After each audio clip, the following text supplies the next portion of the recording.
The recent announcement of the NI contribution increase has hugely affected the morale of our practices.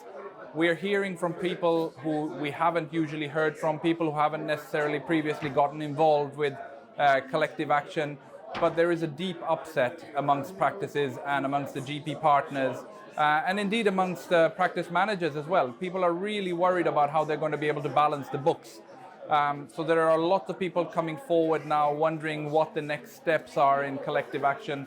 They've already taken part in most of the menu of collective action.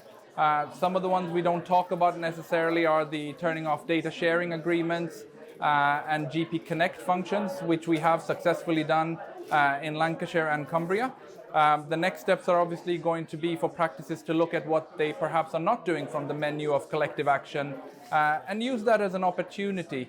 I think our collective strength and the strength of the threat of collective action is a lot of pressure on the ICB as well.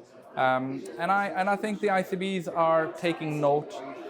They are worried about what comes next. And I think the unity that we can foster together because of this collective anger, especially with the NI contribution hike, is something that we need to harness so that we can get a groundswell of people within the general practice to actually come together and say enough's enough. We've had enough and we're not going to take this anymore. Contract imposition upon contract imposition. People just are too fed up to want to even engage with dialogue.